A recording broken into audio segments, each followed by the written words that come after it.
I'm Stacy, and this is Duchess Margaret. We met 2 years ago and changed each other's lives forever. I married Prince Edward, and Margaret dated my friend Kevin. They tried to make it work, but soon learned long distance is harder than it looks. So hi again, Sam. Nice to meet you. Congratulations on the movie. So tell me, how did you feel when you learned that you were going to have a sequel to The Princess Switch? It was really exciting. I think the first movie had such a great reaction. You know, we knew we had a really nice little movie, but to see the millions and millions of people that watched it and loved it was fantastic.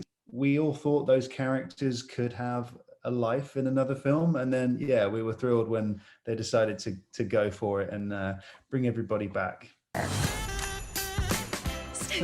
I'm so happy you're here. There's no way we'd miss your coronation.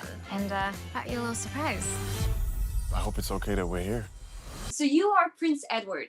So how did you get back into this character?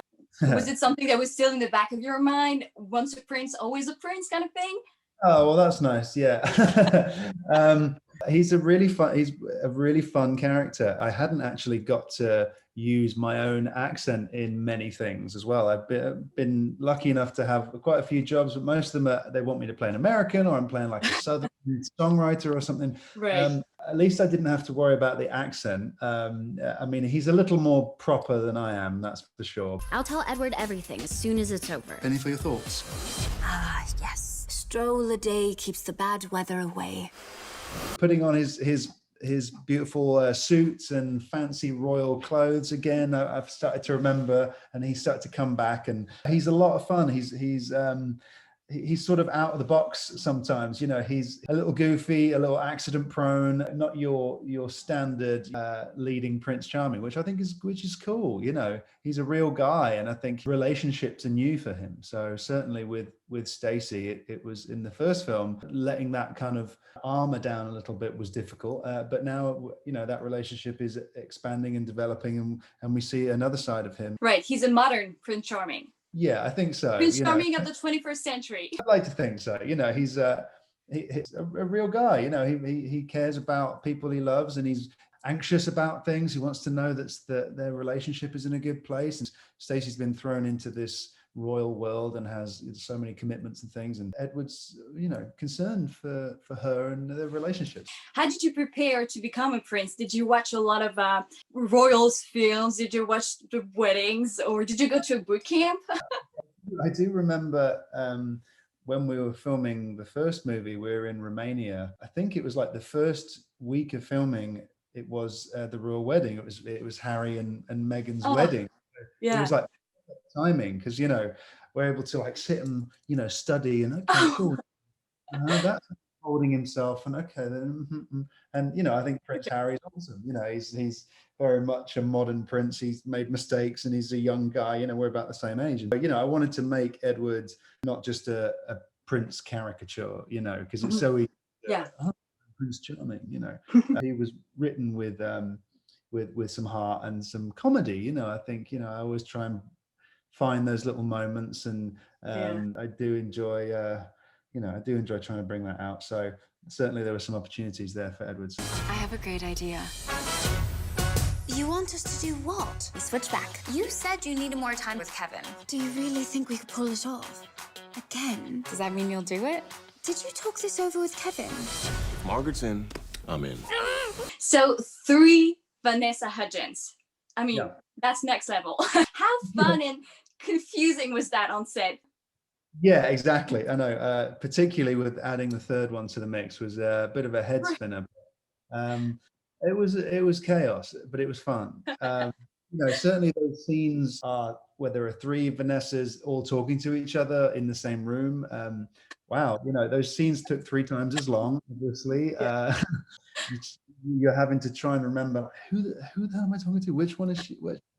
Thankfully, like I say, Edward is a bit blissfully unaware of things sometimes. So he can like nod and not really know what's happening. And oh great, I had maybe a bit of an easier job. But yeah, I mean, it's a lot of hard work, and hats off to her. This is my cousin, Fiona. Oh dear Lord, there are 3 of them. Why can't I pull the switch? Be queen. She nails every single one of these accents. Yeah, yeah, yeah. I mean, that's a challenge in itself, just doing one accent, but then Yeah, right. doing, another character pretending to be the other character whose accent is slightly different. Like there's a lot of work that goes in.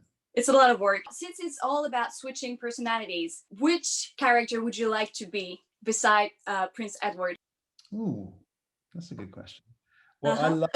I love Mark Fleischman. He plays Frank, the butler. He's a really good friend, but I thought was just the classic sort of Disney, villain in the first movie. That sort of, he really was the sort of the bad guy, and A he's little bit sneaky, yeah. So he had a lot of fun, and there are no small parts. I think he shone in all those little moments, and in the new film as well. It's not really his story, but the little gems that he has, he delivers very, very well. Nick Sagar is just such a lovely dude and smooth as hell, and Kevin would be a fun one too, but or maybe I'd just play a print. Maybe Fiona myself. I'll put a wig on, and Why it's a not? modern world. He's a modern prince, and He is. He definitely is. So, Sam, you have a new song, Under the Tree, which will be featured in the movie. Can you tell me about that a little? Yeah. This was actually round two. So I wrote a song for the first movie called Bring the Snow, and that process was very much me going to the production and saying, hey, I'm a songwriter, blah, blah, blah. I think it would be great if this movie had an original song written for it, and would you give me a shot? And they said, yeah, of course, send us something. So I wrote a song for that and submitted it, and they loved it, and they put it in the film, and it was in the credits and at the beginning of the movie. And so, yeah, I was thrilled about that. And so, yeah, this time around, they asked me, which was really sweet. The writers and directors sort of came and said, would you be up for doing us another Christmas song? And of course, I was like, yeah, I'd love to. So that's how it came about. And then, of course, I never know where it was going to end up. And it was quite cool this time around because they sort of sent me some scenes that needed a piece of music. So, Right. maybe this scene would work, or maybe, this scene would work for you.